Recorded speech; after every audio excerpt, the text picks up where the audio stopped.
Mesdames et messieurs, bonjour et bienvenue dans cette première édition de la journée.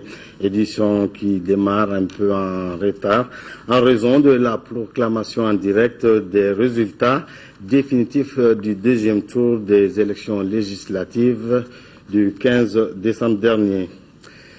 Établir donc un environnement stable et sécurisé qui stimule le développement, c'est la mission de la réforme du secteur de la sécurité au Mali. Les activités du groupe de réflexion pluridisciplinaire viennent donc d'être lancées. C'était hier matin à l'École nationale de la police. Un reportage de Moïse Traoré. Si la nation n'est plus en mesure de protéger sa souveraineté, elle perd la maîtrise de son destin et le caractère démocratique du projet national est mis en cause. Le groupe de réflexion sur la réforme du secteur de la sécurité, GPRS, déterminera l'agencement du processus de réforme du dit secteur. Le lancement solennel de la réforme est l'occasion pour le premier responsable du département d'inviter acteurs du public, du privé et de la société civile à rapidement proposer un document de base pour la prochaine Convention nationale sur la sécurité. Les attentes de la réforme sont très grandes, car il s'agit pour nous d'imaginer un mécanisme qui permettra à l'État, à travers ses forces de défense et de sécurité, ses forces de protection sociale et économique, sa justice, de ne plus être surpris par les événements, tant au double niveau national qu'international. Tout comme le représentant spécial adjoint au Mali du secrétaire général des Nations Unies, le ministre de la Sécurité a rappelé la situation sécuritaire catastrophique subie par le Mali. À aucun moment, nous ne devons oublier, en abordant les questions de sécurité, la problématique générale de la gouvernance. Les questions de sécurité sont des questions de gouvernance. Gouvernance économique, gouvernance politique, gouvernance sociale, gestion de la diversité dans le pays. La réforme engagée est une des activités majeures du programme d'orientation et de priorité du gouvernement pour la période 2013-2018. À l'occasion de son 21e anniversaire, la coordination malienne des organisations démocratiques commodes a animé hier matin une conférence de presse. L'historique, le fonctionnement de la coordination et la gestion actuelle de la région de Kidal sont entre autres sujets qui étaient au centre des débats. Un reportage de Agali Agissa. Créée il y a 23 ans sur le sein de la coordination des organisations démocratiques, la COMOD se fixe comme objectif la consolidation de la démocratie au Mali. Les responsables de la coordination ont rencontré les journalistes pour faire le bilan des activités menées dans ce cadre. La date du 30 décembre a tout son sens. La COMOD a voulu commémorer le 23e anniversaire de la marche unitaire, point de départ de l'insurrection populaire ayant abouti à l'avènement du 26 mars 1991, ouvrant la porte à la démocratie pluraliste par une conférence débat sur les rébellions récurrentes de l'Adrar des Iforas et une marche de la place de la liberté à celle de l'indépendance. Fin 2011, 2012, il y a eu des activités intenses de la COMOD dans le cadre du collectif Ne touche pas à ma constitution. En 2012, la COMOD a pris contact avec les autorités de la transition pour le traitement judiciaire du dossier des personnes déguerpies de leur terrain. La coordination se dit reconnaissante à l'égard de tous les partenaires engagés dans la libération des zones maliennes occupées par des terroristes et autres groupes armés. La COMOD soutient toutes les actions visant l'exercice du pouvoir légitime. Le chef de l'État du Mali exprime l'opinion publique de son pays quand il dit « Pas d'ingérence étrangère dans la gestion des problèmes de la 8e région. Pas de négociation possible avec des groupes armés constituant une toute petite minorité dans l'Adrar et dans les 5e, 6e et 7e régions du Mali. » La COMOD s'inscrit dans toutes les actions de solidarité entre les mouvements démocratiques. La coordination regroupe aujourd'hui 14 organisations. À Sikasso, les autorités en charge des questions de santé veulent une plus grande implication des leaders religieux pour le renforcement de la vaccination. Et une journée d'information sur la question s'est tenue samedi à Sikasso. Un reportage de Sekou Konati.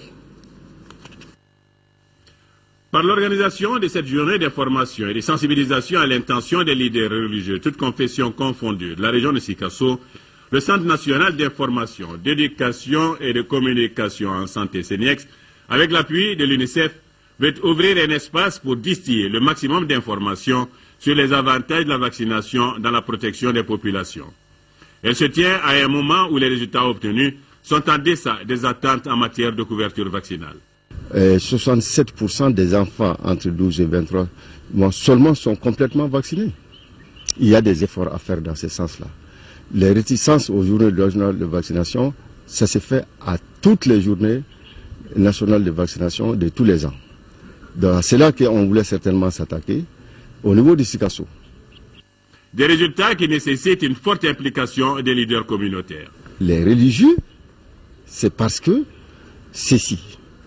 Nous pensons que si chaque religieux responsable des trois religions véhicule un message au niveau, disons, des fidèles, je pense qu'il n'y a pas de doute que nous allons gagner le combat pour l'éradication totale de la poliomyélite. La mise en place du programme élargi de vaccination et son évolution, les maladies cibles et le calendrier vaccinal, les atouts du programme élargi de vaccination, ses contraintes et l'amélioration de l'état de santé imputable au programme élargi de vaccination étaient les sujets au cœur de la journée. Je reste persuadé que la présente rencontre d'échange soit couronnée de réussite au regard de la haute qualité et du rang des participants que vous constituez au sein de nos communautés.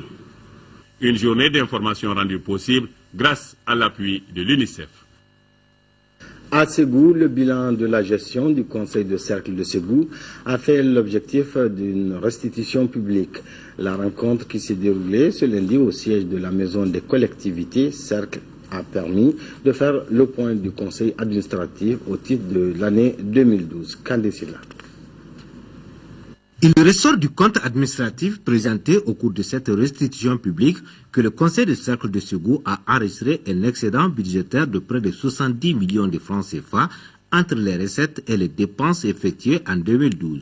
La mobilisation des ressources occupe une place importante dans la problématique globale de la bonne gouvernance et du développement local et constitue un facteur déterminant dans l'évaluation de la performance des collectivités territoriales. Cette séance publique a été également une occasion de faire le point des services rendus à la population dans les domaines de la santé, l'éducation et autres prises en charge.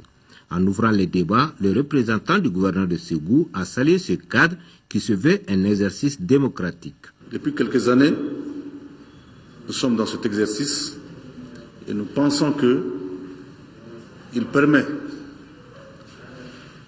aux élus, aux mandataires de se rencontrer et de faire le point des missions assignées aux différentes collectivités.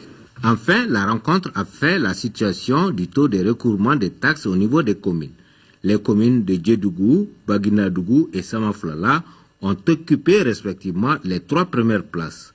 Et les communes de Djoro, Massala et Sakoiba occupent la queue du peloton. En 5e région, le 18 décembre est la journée internationale des migrants célébrée à Mopti sous le thème « Quelle protection pour les enfants migrants talibés et domestiques à Mopti ». Elle a été marquée par une conférence organisée par les ONG Enda Mali et Terre des Hommes avec le soutien financier de l'Union européenne. Un reportage de Gilles Sambou-Sissoko. Quelle protection pour les enfants migrants, talibés et domestiques à Mopti? C'est le thème de cette conférence organisée par Enda Mali, bureau de Mopti et Terre des Hommes, à l'occasion de la journée internationale des migrants, célébrée le 18 décembre de chaque année. Elle vise à sensibiliser les acteurs de protection de l'enfance de Mopti sur la problématique de la mobilité et de celle des filles en particulier. On est en train de travailler sur un projet depuis quelques mois.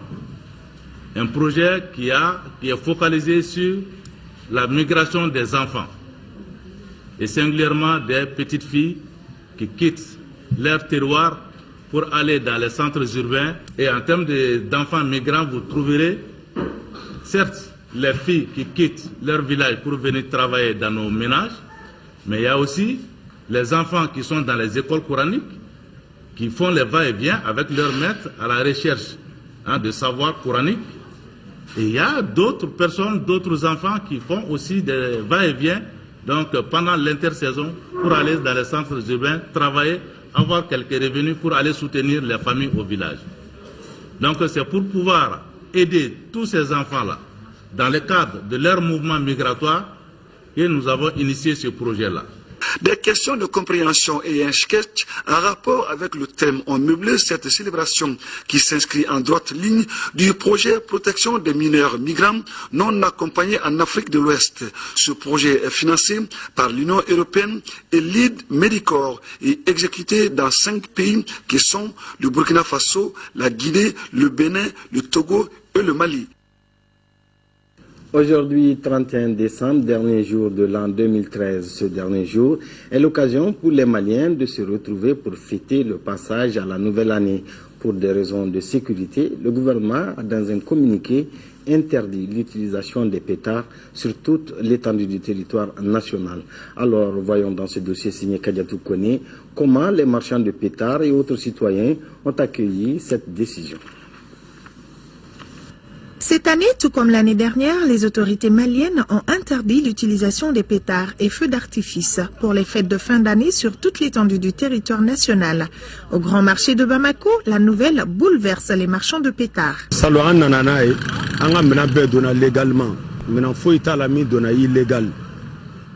L'année dernière, on a amené les pétards. Compte tenu de la situation, nous avons compris la décision. Mais cette année, tout va bien.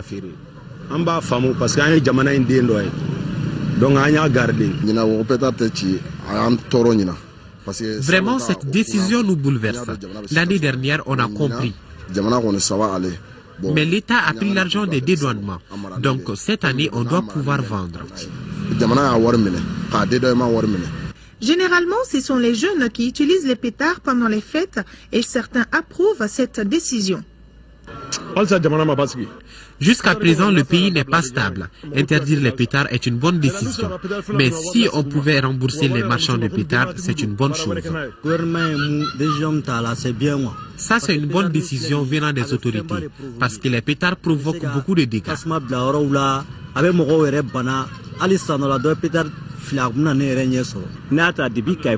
De Kai à Kidal, nous devons interdire les pétards. En tout cas, nous jeunes, nous devons laisser les pétards cette année et se donner la main pour la paix.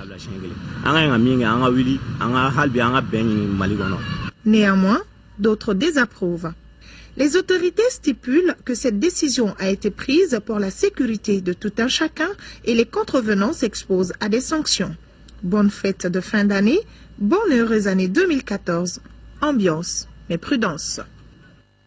Justement, les contrevenants s'exposeront à des sanctions. Ainsi en a décidé le gouvernement afin de préserver la quiétude et la sécurité des populations. Brahma Traoré. C'est une tradition bien établie au Mali. Entendez là l'utilisation des pétards et autres feux d'artifice pour marquer le passage d'une année. Ces mini-bombes au bruit assourdissant se confondent souvent avec les vraies armes à feu. On comprend alors la décision du gouvernement d'interdire l'utilisation des pétards et autres feux d'artifice pour la deuxième année consécutive. Une décision motivée également par la situation sécuritaire du pays. C'est une mesure d'ordre public. Nous voulons garder à la fin de l'année son caractère festif. Et nous voulons aussi que cela se passe dans les meilleures conditions. N'y ajoutons pas la pollution sonore que les pétards provoquent. Nous prenons cette mesure pour éviter de gâcher la fête pour nos concitoyens. Nous voulons que chacun et chacune, et singulièrement les pères et mères de famille, comprennent que nous le faisons dans l'intérêt de tous nos concitoyens. L'utilisation des pétards n'est pas sans conséquences. Elle peut provoquer des incendies et autres accidents graves, en l'occurrence les amputations, voire les pertes en vies humaines. Des raisons suffisantes pour interdire ces explosifs. Et tout contrevenant s'expose à des sanctions. Nous nous donnerons les moyens de sévir contre les contrevenants et les récalcitrants. Nous restons dans le domaine de la contravention, mais je puis vous assurer que la loi prévoit le cumul de contraventions. Quand on arrête 5 enfants d'une même famille, 5 enfants multipliés par l'amende, Ça me semble suffisamment dissuasif. Je veux en rester là. Chacun aura la faculté de comprendre ce que je veux dire. Seul bémol, des dizaines de millions de francs CFA sont investis chaque année par les commerçants dans l'importation des pétards et autres feux d'artifice. À la direction générale de la police nationale, le choix est vite fait. La sécurité des populations d'abord. La sécurité, naturellement, n'a pas de prix. Qu'est-ce que c'est que des dizaines de millions devant une vie gâchée, une vie de jeunes garçons? Mon choix est très clair. Je veux préserver des vies. Chacun savait qu'il y avait une interdiction. Chacun devait s'assurer que cette interdiction est levée ou sera levée. J'ai fait mon choix, c'est le choix de la sécurité. Le message est très clair. Invitation donc aux utilisateurs des pétards et autres feux d'artifice au respect de la mesure prise afin d'éviter toute surprise désagréable. Côté gastronomie, pour cette fête de fin d'année, comme tous les ans, la volaille reste la matière la plus prisée. Il y en a qui achètent très tôt et d'autres qui font le marché la veille. Les clients achètent, les vendeurs et revendeurs se frottent les mains. Le marché reste suffisamment fourni pour le réveillon. Fatmata Kone. Pour la Saint-Sylvestre ou le réveillon, c'est la joie de dire au revoir à une année et souhaiter la bienvenue à une nouvelle année. Pour ce faire, les réveillonneurs mangent, boivent et dansent pour la plupart. Et à chaque fête, sa vedette. Celle du réveillon, c'est incontestablement la volaille. Plus précisément, la poule, les coqs et la pintade. J'ai amené ces coqs du village, plus précisément dans la région de Sikasso. Ordinairement, on ne mange que la viande nuit et jour. Donc, pour la fin de l'année, là, il faut payer des poulets et varier un peu, quoi. Le marché de la volaille ne désemplit pas depuis quelques jours maintenant. On y trouve toutes sortes de volailles. À chacun sa préférence. Je préfère les pintards que les poulets parce que j'ai beaucoup de goût du pintard que poulet, quoi. Du marché de Namassasuku au marché d'Ibida, en passant par le marché Soukoukoura, grossistes et revendeurs font de bonnes affaires.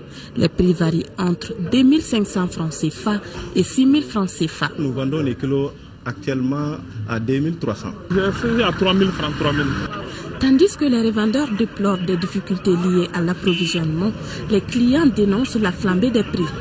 J'ai perdu beaucoup de poules en cours de route. Nous vendons l'unité à 3750 et 3000 francs CFA.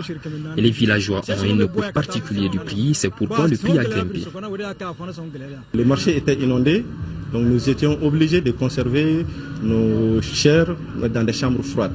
Donc les frais ont grimpé, les frais d'électricité et d'autres frais d'entretien. Le choix c'est le poulet de chair parce que ça coûte moins cher. Pendant que certains vendeurs cherchent encore de la clientèle, d'autres adoptent une stratégie de marketing pour attirer les clients. En tout cas, pour la Saint-Sylvestre, le marché bamakois est bien fourni. Au début, les gens ne savaient pas préparer les poulets de chair. Mais avec le temps, les gens commencent à apprendre comment préparer les poulets de chair. Donc, c'est ce qui fait qu'actuellement, la demande est de plus en plus forte sur le marché. Le marché de la volaille, c'est toute une activité connexe. Chacun trouve son compte. Déplions l'unité à 100 francs CFA. Pendant le réveillon, je peux gagner 25 000 à 30 000 francs CFA par jour. Nous enlevons les pièces pour les vendre. Nous les vendons dans la boîte et une boîte fait 100 francs. Un adage dit fier comme le coq, mais quelle que soit la fierté du coq et de ses semblables, ils peuvent se retrouver rôtis ou sauce de poulet dans nos assiettes à la veille du réveillon. Bonne fête et bonne digestion. Bon appétit, Fatim. Effort d'amélioration de l'accueil et de l'orientation à l'IOTA, la direction de la structure applique depuis 3 mois une série de mesures pour réduire les désagréments que les clients ont l'habitude d'y rencontrer. Tchessira Emmanuel Dambélé.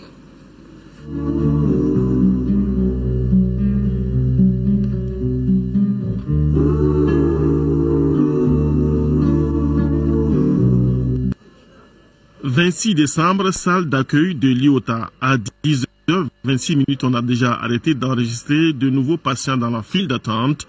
Une des nouvelles mesures en cours ici, mais qui ne concerne pas les urgences, c'est les patients opérés venus pour un contrôle. Nous arrêtons par rapport au nombre de patients. Donc, ce n'est pas toujours l'heure. Parce qu'on a constaté que quand on dépasse un certain nombre de patients, donc les gens attendent longtemps et vers 13h, on dit que ça a arrêté.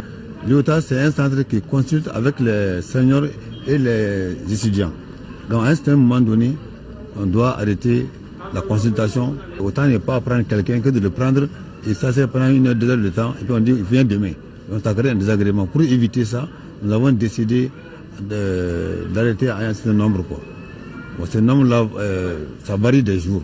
Parce que les mardis et les jeudis, nous avons trop d'usagers. Il y a les nouveaux malades, les anciens et les opérés qu'on doit avoir. Or, les opérés à partir de midi, les mardis, on les prend, les jeudis, on les prend. Donc ces 2 jours-là, nous sommes tenus de ne pas prendre trop de malades. Il s'agit de l'une des mesures prises par la direction de l'Institut pour faire face à certains problèmes rencontrés par les patients. L'initiative est d'un directeur bien au fait des problèmes pour avoir franchi les différents échelons de l'administration de l'IOTA. Le problème qui était là, c'était la file d'attente. Les patients y viennent. Et si vous devez faire, par exemple, 30 minutes pour être servi à travers une consultation, vous restez toute la matinée. Vous restez toute la matinée et souvent, vous n'êtes pas servi, vous êtes obligé de passer le lendemain pour le même service. L'objectif est que le patient ne tourne plus ici en rond avant d'être renvoyé à un autre jour. Par la même occasion, réduire les fuites de ressources. Ainsi, la direction a pris un ensemble de mesures pour s'attaquer aux problèmes rencontrés. En multipliant les guichets, premièrement, et deuxièmement, et en instaurant un ordre de service par la création des afficheurs. Donc quand le client y vient, il est accueilli par un service appelé le service d'accueil où il y a 2 agents qui catégorisent les patients en nouveaux patients et en anciens patients.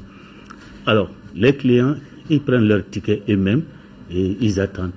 Dès que les afficheurs annoncent leur numéro, et ils sont servis à partir des guichets. Et les agents qui sont à ce niveau des guichets, qui les orientent directement dans les boxes de consultation. Désormais, il y a plus d'affiches dans la salle d'attente où les prix des différents services, consultations, analyses, interventions chirurgicales ainsi que les heures de visite sont clairement affichées depuis déjà 3 mois. À la date d'aujourd'hui, nous sommes arrivés à diminuer de façon drastique l'effectif des attentes. Donc, peut-être on peut voir par jour 2 ou 3 malades qui doivent revenir le lendemain. Et c'est là, souvent, c'est indépendant de la volonté du personnel. Peut-être pour d'autres examens, le rendez-vous est donné au patient. Mais quand même, il est vu quand même. Il est vu, c'est pas comme autrefois où il y avait des dizaines de patients à qui on donnait le rendez-vous pour le lendemain. Satisfaire les patients, mais aussi songer à la motivation à laquelle on a droit à travers les ristournes prévues par les textes. Mais si tout ce circuit paraît long et compliqué, il existe légalement les moyens de l'éviter. Prendre un rendez-vous avec le médecin de son choix et à une date qui vous convient, mais à condition d'être prêt à payer plus cher.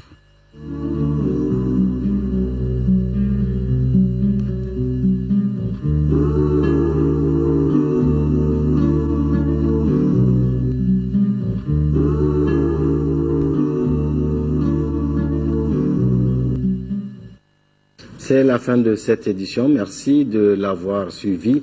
Dans quelques instants, vous pourrez suivre la seconde partie de la proclamation des résultats définitifs